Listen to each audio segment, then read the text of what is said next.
Motivo de alegria estarmos aqui reunidos mais uma vez. Nós glorificamos ao Senhor pela vida dos homens da nossa igreja.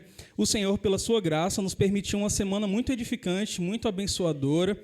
Nas congregações, nós vimos ali como o Senhor foi bondoso, levantando os homens fortes, fazendo trabalho com alegria.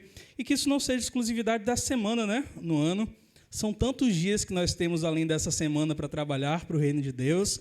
Então, que esse seja um estímulo, uma motivação para que gastemos as nossas vidas como ouvimos ontem, com abundância, firmeza, constância aos pés do Senhor. E pensando nisso ainda, meditando no tema dos homens, eu queria que vocês abrissem as Bíblias, vamos todos nós, em João, capítulo 9, vamos meditar do versículo 1 ao versículo 7. João 9, do 1 ao 7.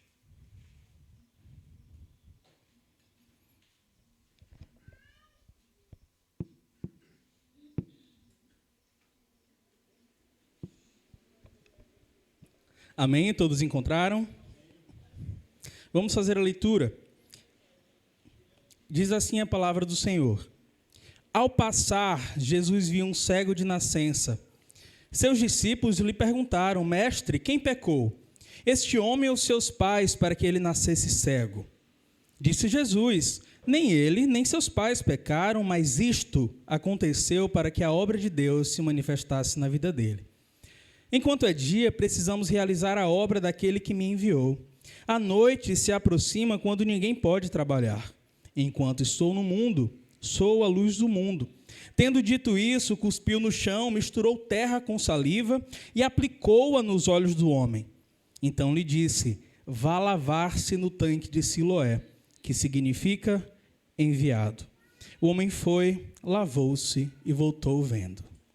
Vamos orar. Senhor, muito obrigado pela sua palavra. Nós estamos aqui diante dela, não podemos compreendê-la se não for o Senhor quem conduzir as nossas mentes. É isso que pedimos a Ti. Dirige as nossas mentes à verdade, para que tudo aquilo que ouvirmos aqui com base na Tua palavra redunde em uma vida para o louvor e glória do Teu santo nome. Nós agradecemos pelo Teu cuidado conosco, abençoa cada pessoa aqui presente, assim nós oramos em nome de Jesus. Amém. Meus queridos irmãos, o objetivo de João, quando ele escreve sobre os milagres que foram praticados por Jesus, é muito profundo. Na construção do relato que ele desenvolve aqui para a gente, ele não vai dando pistas sobre a pessoa de Jesus Cristo para que a gente tire as nossas próprias conclusões sobre quem Jesus é. Antes de apontar os sinais que apontam para a identidade de Jesus Cristo, para a pessoa, para o ministério dele, ele já faz questão de antecipar para a gente que ele não é um homem comum, como tantos outros que foram enviados no passado, para um motivo específico. Ele é diferente e não quer dar margem para que cada um de nós tenha nossas próprias interpretações. No primeiro capítulo de João, ele já antecipa para a gente. Aquele de quem esse livro trata, essa biografia teológica que nós chamamos de evangelho aqui, ele não trata esse livro do nascimento de mais um homem dentre tantos, que é chamado por Deus e ao longo da sua vida descobre o seu propósito e se vê satisfeito, como é a jornada de vários heróis das ficções, da literatura de aventura. Aquele que João vai tratar nesse livro, e ele já situa desde o primeiro capítulo, ele é a palavra que se fez carne. Ele é o Deus conhecido desde o Antigo Testamento. Ele estava com Deus desde o princípio. Tudo foi feito por intermédio dele. Nele estava a vida, e essa vida que está nele é a luz que resplandece sobre os homens. A luz que brilha nas trevas, a luz que nenhuma escuridão é capaz de derrotar. João diz: Ele, esse de quem eu vou tratar, e já estou apresentando para vocês, esse é a verdadeira luz que brilha sobre toda a humanidade. Mas não fica somente no testemunho de João a seu respeito. No capítulo anterior, esse capítulo 9, que é o capítulo 8, Jesus é taxativo a seu respeito. Ele já diz sobre si mesmo: eu sou a luz do mundo. Quem me segue nunca andará em trevas, mas terá a luz da vida. Cumprindo o que Isaías também já tinha falado muito tempo antes. O povo que andava em trevas, sobre esse povo resplandeceria uma grande luz. Na região da sombra da morte, brilharia uma luz, trazendo alegria, felicidade, júbilo. Isaías não falou sobre outro, senão aquele que João está apontando aqui. E é curioso que o texto de João 9, que nós estamos vendo, que é objeto da nossa reflexão, e eu estava fazendo um teste na minha Bíblia, é praticamente no centro do livro de João. E mais uma vez está tratando sobre luz. Nós sabemos quem ele é, que foi anunciado pelos profetas, que ele mesmo diz sobre ele, que é a luz que resplandece nas trevas, mas agora nós vemos de forma prática, na vida de alguém, como é que acontece. A luz que ilumina todos os homens, ilumina de forma literal um cego de nascença e nos ensina sobre a urgência daquilo que ele tem para fazer no mundo. Assim como ele ilumina a vida de todos nós. E é importante que a gente antecipe diante disso que nós estamos vendo aqui. Isso não é um relato local. Uma verdade que ficou presa nesses dias aqui, sem efeito para hoje. Esse texto parece ser muito importante para João, para aquilo que ele vai desenvolver ao longo de todo o livro. Ele registra a identidade de Jesus, o seu plano para o mundo. Logo, esse texto ensina sobre aquilo que é uma verdade eterna que precisamos aplicar nos nossos dias. Porque a centralidade desse texto não é à toa. Se nós pegamos uma visão panorâmica de tudo aquilo que João coloca, ele está desenvolvendo por meio desses 7 sinais que testemunham sobre a divindade de Jesus. Nos primeiros 3, ele fala sobre o percurso da salvação. Ele fala sobre o valor da palavra lá no capítulo 2, nas bodas de Caná. Façam tudo o que ele mandar, e as coisas dão certo porque obedecem ao que Jesus diz. Também, quando se encontra com o paralítico, nós vemos, na verdade, o filho do oficial sobre o valor da fé. Jesus cura por conta da fé do homem, sendo que o menino está a 11 quilômetros de distância. O valor da fé. Nós também vemos sobre a graça na vida daquele paralítico no tanque de Betesda. O homem está confuso, não tem quem me coloque aqui na água, mas Jesus vê a sua necessidade e satisfaz o cura. Então, temos nos primeiros 3 sinais o relato, o percurso da salvação. E nos últimos 4 sinais, nós temos aqui os efeitos dessa salvação que Jesus Cristo traz. Quando nós olhamos para a multiplicação dos pães, a satisfação que nós encontramos no Senhor. Quando nós olhamos para aquele acalmar da tempestade, o descanso, a paz que nós encontramos em Cristo. Na ressurreição de Lázaro, a vida verdadeira que rompe com as trevas da morte, e Jesus é aquele que derrota a morte.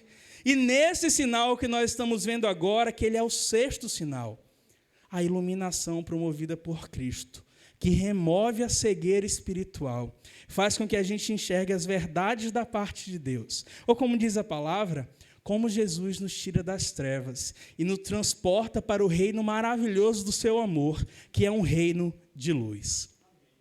Esse é o panorama inteiro do livro de João, e assim a gente pode ir agora para o texto no versículo 1, que diz o seguinte, acompanhe junto comigo, vamos seguindo o texto. Ao passar, Jesus viu um cego de nascença. Vamos ficar por enquanto até aqui.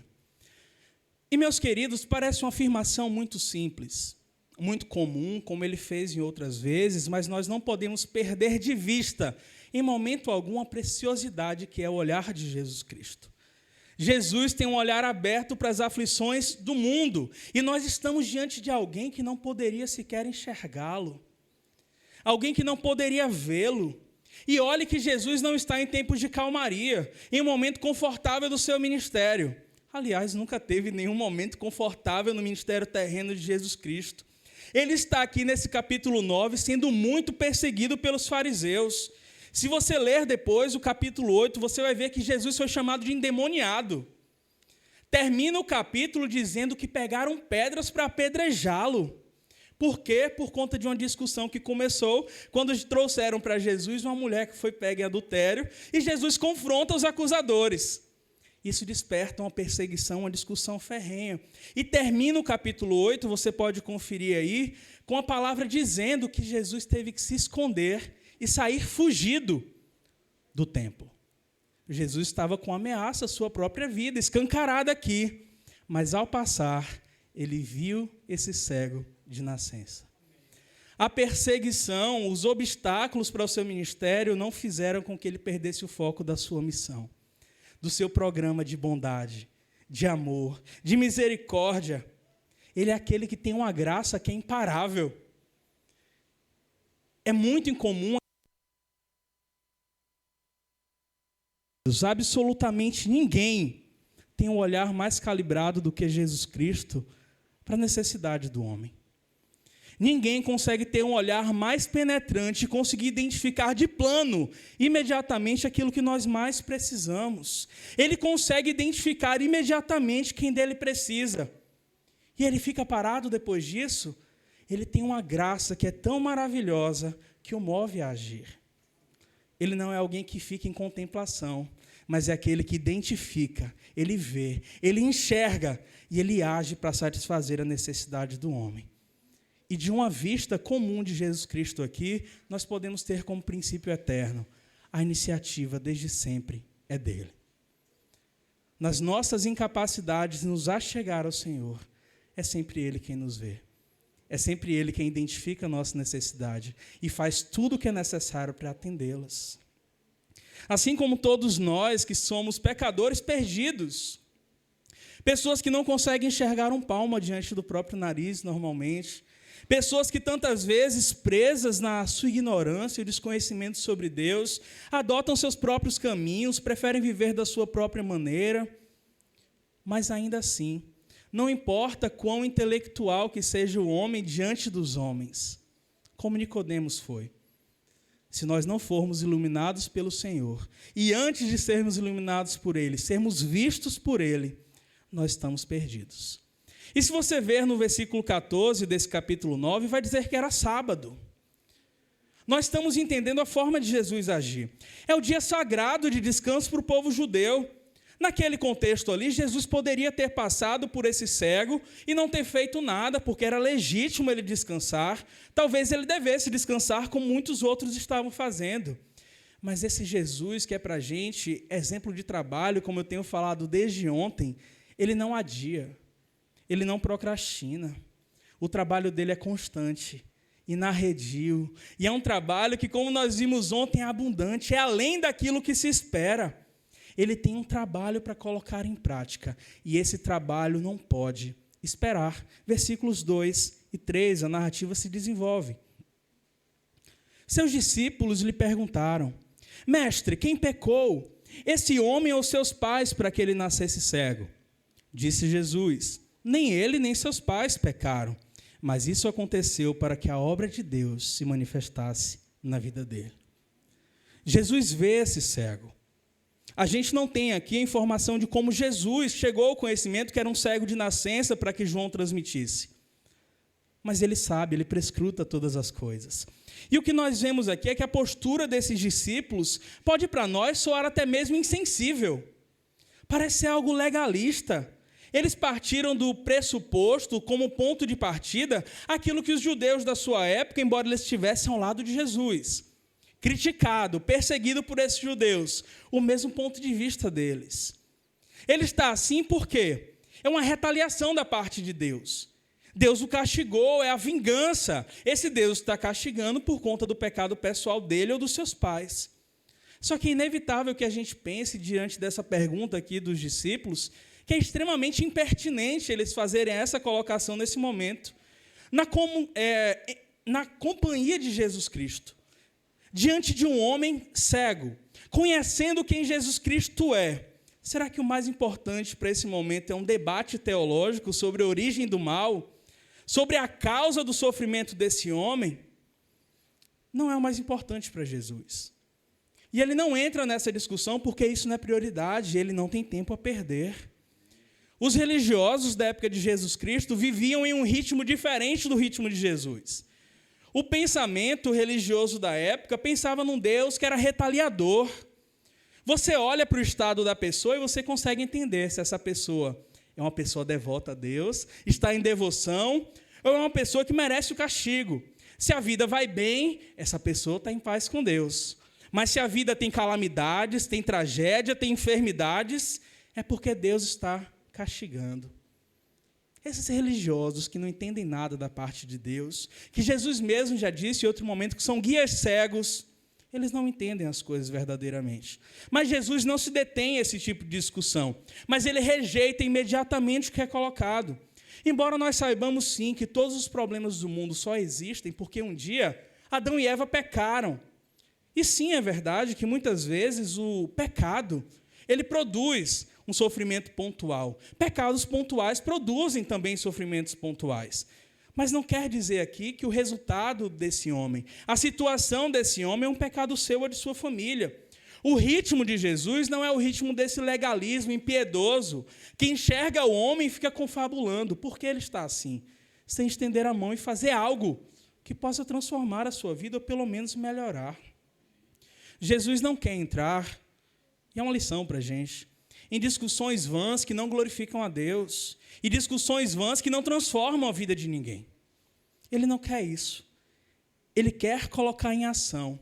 E é isso que ele faz com urgência, aquilo que aponta para a graça do Senhor e é para o louvor da glória de Deus. Com isso ele se preocupa. Com a atitude naquele momento diante daquele cego que vai fazer com que a obra de Deus se manifeste através da vida daquele homem. O mais importante desse fato aqui é que as tragédias, situações de sofrimento, não deixam de estar debaixo do controle de Deus. E mesmo as piores calamidades, os piores sofrimentos, servem para o propósito de Deus. Deus não perde o controle de absolutamente nada na história. Tudo, até mesmo as circunstâncias ruins, nós sabemos isso pela palavra de Deus, estão debaixo do controle de Deus. Ele não dá vazão a essa discussão, mas mostra qual a prioridade dele, aí o versículo 4, que é a divisa da nossa semana. Diz aí a palavra de Deus: enquanto é dia, precisamos realizar a obra daquele que me enviou. A noite se aproxima quando ninguém pode trabalhar. No capítulo 8, Jesus debate com os fariseus, eles argumentam que eles são filhos de Deus porque eles são filhos de Abraão, e Jesus fala: vocês não são filhos de Deus coisa nenhuma, porque se vocês fossem filhos de Deus, vocês reconheceriam que eu sou enviado da parte de Deus, e vocês me amariam, porque eu sou enviado de Deus. Lá em Hebreus 3, versículo 1, diz que Jesus é o sumo sacerdote, e também Jesus é o sumo apóstolo. Ele é o mais importante, o melhor, o que tem a primazia de todos aqueles que foram enviados da parte de Deus. Ele foi enviado para uma obra, para uma missão. Ele tem um programa que é estabelecido antes da fundação do mundo, e ele tem urgência para cumprir, mostra isso enquanto é dia. Em um mundo de insensibilidade, e falamos sobre os últimos dias aqui, a palavra de Deus diz: nos últimos dias serão dias de impiedade, de egoísmo, indiferença. Mas ao contrário disso, e talvez isso explique porque Jesus disse que é a luz, nós vemos uma agenda de Cristo que é uma agenda baseada em amor, graça, renúncia, sacrifício próprio, e não é desenvolvida esperando nada em troca. Não é desenvolvida esperando a aprovação do contexto em que ele está, mas a partir do momento que ele coloca em prática essa obra em todos os cantos, e o exemplo que nós temos aqui é lá do Oriente Próximo. O que nós vemos é a escuridão sendo derrotada. O que nós vemos é aquilo que era trevas, aquilo que são péssimas notícias, se transformando em boas notícias e em esperança. E é isso, essa forma de agir de Jesus Cristo, que é baseada em amor, graça, compaixão, se importar, sacrifício. É isso que vai se revelar de forma prática na vida desse cego. Só que Jesus, ele não restringe a ele mesmo essa obra de ser enviado. A obra do Pai não é exclusiva de Jesus. Tem uma posição aqui enfática no nós. Precisamos fazer a obra do Senhor enquanto é dia. A obra que Jesus Cristo quer desenvolver do Pai no mundo e desenvolve é uma obra que é compartilhada. E é compartilhada também pela sua graça. Tem uma dimensão que só Jesus foi capaz de fazer, que é ser conduzido à cruz, se oferecer como sacrifício pelos nossos pecados, completar a obra até o ponto de dizer está consumado, se esvaziando naquela cruz. Essa parte, essa dimensão, só Jesus pode fazer. Mas a obra de Deus continua no mundo. Essas boas notícias não ficam presas em um relato como esse. Essas boas notícias, a luz de Cristo não fica presa em Jerusalém, na Galileia, naquele contexto em que ele viveu.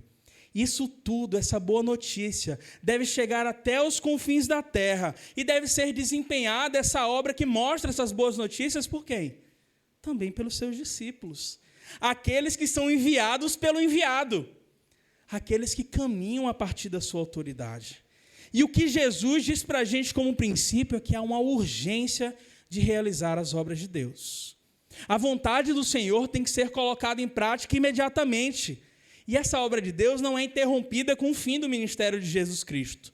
Quando ele ascende para o Pai, se assenta à direita de Deus, não acabou tudo. O que nós vemos no testemunho da palavra de Deus é que ele coloca os seus discípulos junto, porque o que ele tem para fazer no mundo continua por meio daqueles que o seguem até alcançar os confins da terra. E quando ele situa que temos que fazer isso enquanto é dia, nós que essas coisas devem ser feitas enquanto é possível ser feito. Nós não temos todo o tempo do mundo para fazer a obra que o Senhor espera que façamos. Ela deve ser executada enquanto é dia, enquanto é possível trabalhar. Na perspectiva de Jesus, para ele, enquanto é dia, o que é? Enquanto ele está entre nós, no seu ministério terreno, até a declaração máxima dele que diz, está consumado. Enquanto é dia, é o tempo que o Pai designou para que ele cumprisse o que estava proposto. Não quer dizer que depois disso Jesus deixou de trabalhar.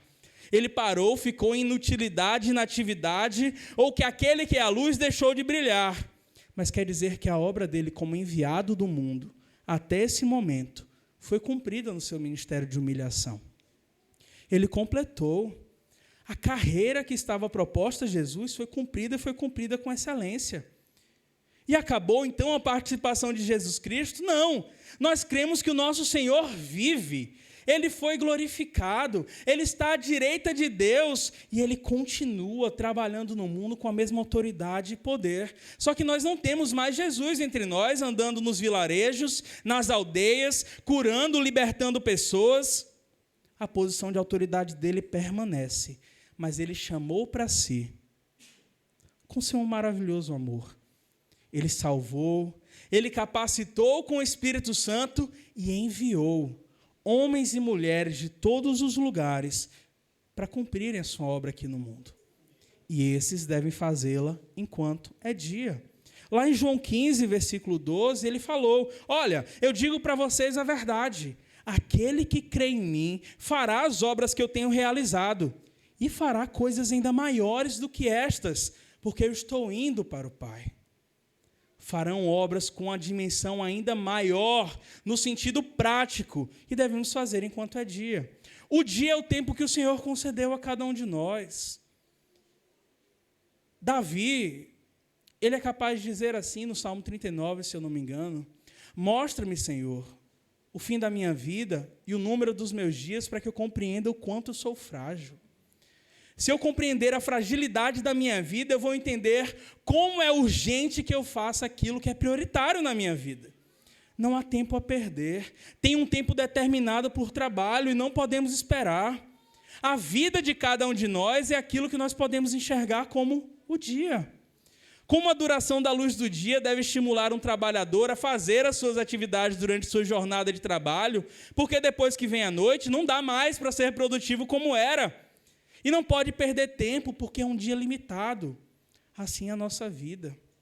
A noite vai vir para todos nós. Nós não sabemos quando. Ninguém sabe. E nós somos surpreendidos a cada notícia que vemos. Fulano estava aqui hoje de tarde. Eu conversei com ele agora há pouco, mas ele estava aqui com a gente. Quantas vezes somos confrontados com isso? E a verdade é que nós não poderemos fazer essa obra que Jesus Cristo espera de nós depois que formos levados para o encontro com Ele. O tempo que temos é aqui e agora. Quando morrermos, estaremos com o Senhor. Eu não sei quanto tempo dura esse dia. Então, qual é o dia? Qual é o tempo de fazer o trabalho do Senhor? Hoje, agora, nesse mesmo instante. Esse é o princípio que Jesus coloca. Nós precisamos remir o nosso tempo, como cantamos, resolutos a avançar trabalhando por Jesus. uma obra que Deus quis que nesse tempo, depois que Jesus completou, satisfez aquilo que era necessário, Ele nos escolheu, nos separou para fazer. E qual o modelo dessa obra? Nós vemos na vida desse servo, desse cego. Porque na posição em que Jesus está hoje, Ele não está numa posição de somente supervisor. Vou ficar aqui de braços cruzados e ver como esse povo está caminhando, fazendo as coisas. Com toda a autoridade que Ele tem, com o nome que Ele tem acima de todos, e aguardando o momento glorioso da sua vinda, o que Jesus faz é que Ele continua fortalecendo os seus servos, continua concedendo o propósito, e irradiando sobre nós essa luz que resplandece nas trevas. Ele fala sobre trabalho, ele viu esse homem, se encontrou com ele, rompe com esse legalismo dos discípulos, e agora entra na vida desse homem da forma que nós precisamos entrar na vida de todos aqueles que estão em trevas. Porque nós somos enviados por aquele que foi enviado e já cumpriu a sua missão. Agora é o nosso tempo de fazer. Esse é o nosso momento. E o encontro de Jesus com o cego é marcante nesse sentido. O texto ele continua do versículo 5 ao 7. Diz assim: enquanto estou no mundo, sou a luz do mundo. Tendo dito isso, ele cuspiu no chão, misturou terra com saliva e aplicou aos olhos do homem. Versículo 7, então lhe disse: vá lavar-se no tanque de Siloé, que significa enviado. O homem foi, lavou-se e voltou vendo. A declaração de Jesus no versículo 5 é a abertura, a palavra que vai ser comprovada no momento seguinte já. Ele faz uma abertura e a ilustração para a gente vai estar imediatamente ali. Enquanto Jesus está no mundo, Ele é a luz do mundo, no sentido de que é a sua pessoa. E nós vemos isso no relato bíblico. Por meio das suas ações, não tem como alguém dizer que Jesus é trevas. Embora esses religiosos sejam capazes de dizer, endemoniado, ele serve ao mal. Mas não tem como, no mundo que é um mundo de tristeza, de escuridão, nós olharmos para a compaixão de Jesus Cristo e julgarmos Ele como se fosse alguém do mal. As ações de Jesus Cristo são ações que rompem com as trevas do mundo, porque o padrão dele é diferente do padrão do mundo. Por que ele é a luz do mundo? Porque ele não se comporta como os outros que estão ao seu redor, porque ele faz diferente. Ele é aquele que é o próprio Deus, e nós vemos a sua glória por meio de atitudes simples como essa. Simples nós olhamos da nossa perspectiva, de ver um cego e se importar com uma pessoa comum. Não deixar que passasse despercebido. Como ele disse lá no registro de Lucas, capítulo 4, foi para isso mesmo que ele veio. Ele sabe qual era a sua missão. O Espírito do Senhor está sobre mim, porque Ele me ungiu para pregar as boas novas aos pobres. Ele me enviou para proclamar liberdade aos presos e recuperação da vista aos cegos, para libertar os oprimidos e proclamar o ano da graça do Senhor. Assim Jesus é luz, não somente com palavras, embora saibamos que não há palavra de vida eterna em nenhum outro, mas Jesus Cristo, aquilo que Ele coloca para nós, Ele é extremamente ético, que Ele não pede para a gente absolutamente nada, que Ele mesmo já não tenha satisfeito antes. Nós não temos desculpa para viver um cristianismo, uma vida de discipulado, somente de palavras, porque a luz que Jesus resplandeceu foi entrando na vida das pessoas e tendo ações de quem é luz. E Ele tem todo o poder, a concretização disso, dessa declaração vem aí nos versículos 6 e 7, vou ler mais uma vez. Tendo dito isso, enquanto estou no mundo, eu sou a luz do mundo, ele cuspiu no chão, misturou terra com saliva, aplicou aos olhos do homem, então disse, vá lavar-se no tanque de Siloé, que significa o enviado. O homem foi, lavou-se e voltou vendo. Jesus opera a cura em diversas oportunidades sem nenhum outro elemento. Nesse ato, no entanto, nós vemos ele fazer uma manipulação ali. Ele mistura terra, saliva, aplica nos olhos, e isso ainda, na perspectiva do homem, não é suficiente. Ele tem que ir até o tanque de Siloé para se lavar. Só que, como eu disse, a centralidade desse texto aqui no relato de João não é à toa. É extremamente estratégico. João está nesse sexto sinal. Antes de falar sobre a ressurreição de Lázaro, que é o último dos sinais, ele quer dizer para a gente como a divindade de Jesus Cristo é inquestionável. Ele não é um homem comum com um propósito comum. Embora seja plenamente homem, plenamente Deus, a sua divindade é gritante, não tem como nós não reconhecermos. Ele se encontra com um cego de nascença. Não tinha nenhum tratamento diante dos homens que pudesse funcionar com esse homem, ele já nasceu cego. Se ele nasceu assim, não tem outra alternativa para esse homem, nós poderíamos dizer, senão nascer de novo, ser recriado. E quem é que cria o homem? Deus. Então, nós não temos alternativa para esse homem. Somente Deus poderia fazer isso de novo por meio de um ato criativo, como no princípio do mundo. E quando olhamos a forma que Jesus faz aqui, Jesus vai lá, o pó da terra, Jesus cospe, mistura. E não tem como a gente não se remeter para o capítulo 2 de Gênesis, versículo 7. Nós lemos sobre Deus formando o homem, o construindo a partir do barro, do pó da terra e soprando em suas narinas o fôlego de vida. Nesse ato, embora Jesus Cristo pudesse fazer como com Bartimeu, Jesus, filho de Davi, tem misericórdia de mim, o que você quer? Eu quero ver. Pronto. Passou a ver instantaneamente. Ele poderia fazer isso, ele tinha poder para isso, mas aqui, para reverter essa cegueira de nascença, o que ele faz é para remeter a gente ao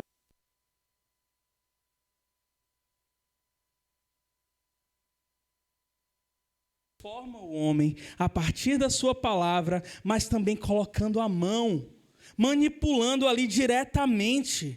E o significado disso é profundo. A desordem e o sofrimento da cegueira de nascença desse homem é rompido por aquele que, enquanto está no mundo, ele é a luz do mundo. Da mesma forma, o caos, a desordem, o sofrimento pelo pecado é rompido por quem? Por meio desse que é desde a eternidade a verdadeira luz. E ele é o mesmo que no instante inicial da criação, por meio da palavra, tirou o mundo das trevas, tirou o mundo do caos, tirou o mundo da desordem e rompeu com toda escuridão. João está levando os nossos corações para o relato, para nos lembrar que Deus é o Criador de todas as coisas. Ele é o dono da vida, Ele ama tudo que tem vida e tudo aquilo que foi deformado, destruído, deturpado pelo pecado. Ele é poderoso para refazer. Não há um nível tão profundo de destruição, de trevas, que a luz de Cristo não possa resplandecer. Ele está restaurando o mundo em todas as dimensões. Ele está fazendo novas todas as coisas, assim como fez na vida desse cego de nascença. A única alternativa para ele seria nascer de novo. Mas quem está diante dele? É o dono da vida. Aquele que pode reformar o homem e fazer tudo novo. E depois de colocar essa solução de saliva, terra, passar no olho desse homem, mandou que ele fosse se lavar no tanque de Siloé. E João não espera que a gente faça um exercício ou uma pesquisa para entender qual é o significado. Ele já diz, Siloé, qual é o significado? Enviado. E esse homem volta vendo. A cura não foi promovida pela saliva de Jesus. Não foi promovida também pela terra. Não foi promovida pela água do tanque de Siloé, nem o ato de fé desse homem de obedecer. Muitas pregações alegóricas podem dizer isso, mas a cura aconteceu por quê? Porque ali estava o Todo-Poderoso, o dono do poder. A esperança da cura, da restauração, está em quem? Quem é o verdadeiro Siló? Jesus. Ele é o enviado de Deus. Porque o enviado de Deus está ali. Aquele homem teve esperança. Ele que cura a cegueira. Ele que ressuscita mortos. Ele é o mesmo que tem poder de nos recriar, nos dar vida nova, perdoar os nossos pecados. Não é somente Deus que perdoa pecados. Ele pode nos tirar das nossas trevas densas. Ele pode romper com a nossa ignorância sobre as coisas de Deus. Ele pode fazer com que a gente seja transportado para o seu reino de bondade, misericórdia, graça. Neste cego, todos nós estamos aqui representados. Ele não é diferente de nós. Pessoas cegas espiritualmente, pessoas incapazes de fazer alguma coisa por si próprias, incapazes também de receber qualquer ato do outro que pudesse se transformar, desamparados. Mas Jesus nos enxerga, Ele nos vê, independentemente da nossa condição. Ele é o enviado de Deus. Ele é aquele que trabalhou perfeitamente para a nossa restauração. O trabalho dele continua sendo desempenhado de forma gloriosa, porque ele está em seu trono e não tem escuridão que possa resistir ao poder dele. Aquele que é a luz do mundo, ele resplandece sobre nós como resplandeceu na vida desse cego aqui. Ele tem a cura para a nossa cegueira espiritual, para tudo aquilo que é trazido pelo pecado. Ele nos liberta dessas trevas que aprisionam, que viciam. Viver no escuro pode viciar. E ele faz isso, ele tem poder para isso, não é porque ele cuspiu no chão, misturou terra, porque mandou que alguém se lavasse lá. Ele faz isso porque ele morreu na cruz do Calvário pelos nossos pecados. Por isso que ele recebeu o poder. Então, para que seja realidade, nós não precisamos correr, fazer nenhuma mistura, correr para nenhum tanque e nos lavar nele. Siló, o enviado, está acessível. E a ordem não é: vão, lavem-se em determinado tanque. Ou como Naamã, vá lá, dê 7 mergulhos. A ordem é: lavem-se no precioso sangue de Jesus Cristo. Ele nos purifica de todo o pecado. Nele temos a redenção, o perdão. Diante dessa palavra, se você ainda não fez uma decisão que te coloque diante desse que é o dono do poder, a oportunidade é hoje, é agora. Seja transformado por Siló, pelo enviado de Deus, um enviado que é cheio de misericórdia, que te enxerga. Onde quer que você esteja, ele te vê. E ele tem poder para te dar uma nova vida.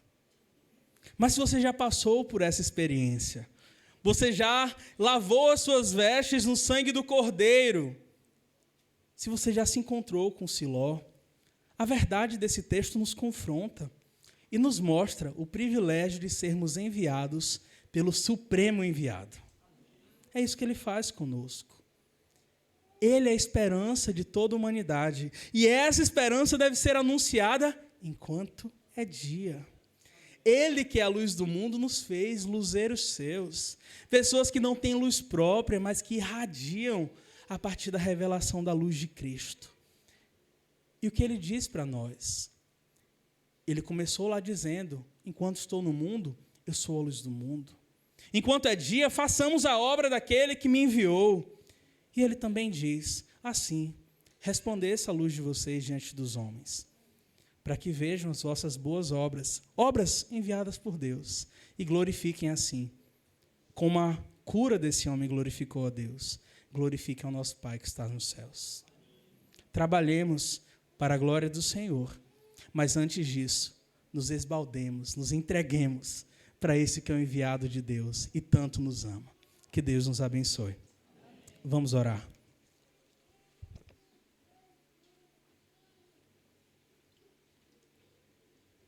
Senhor, muito obrigado pela sua palavra. Estamos diante do Senhor e nós reconhecemos diante de Ti a nossa condição. Pessoas incapazes de fazer qualquer bem por nós mesmos. Nós não temos possibilidade nenhuma de nos reconciliar contigo. Mas foi o Senhor quem fez tudo. Muito obrigado, Senhor. Muito obrigado porque podemos olhar hoje para Ti e saber que o Senhor ainda nos enxerga, ainda se importa conosco. O Senhor é quem ilumina os olhos dos nossos corações para romper toda a escuridão e fazer com que enxerguemos as coisas do Senhor e de todas elas saber que não temos nenhum outro bem além de Ti, não temos nada mais precioso do que o Senhor. Nos alcança com a Sua misericórdia, com a Tua bondade e faz com que as nossas vidas, dia após dia, se dobrem diante do Senhor. Se alguém nessa noite que ainda não se encontrou contigo e teve o perdão para os pecados, que o Senhor possa fazê-lo, que por meio da pregação da palavra o Senhor gere fé conforme a Tua vontade nos corações. Aqueles que já foram alcançados por Ti, por outro lado, nos faz permanecer no enviado do Senhor, aquele em quem nos espelhamos para a nossa caminhada, e que diante de Ti, todos nós aqui hoje, façamos o compromisso de enquanto é dia, enquanto há fôlego, enquanto podemos respirar, não tenhamos outra prioridade senão fazer a obra do Senhor, que enviou a provisão perfeita pelos nossos pecados, nos salvou, removeu de nós a cegueira e nos deu a nova vida. Te agradecemos. Continua conosco, em nome de Jesus. Amém.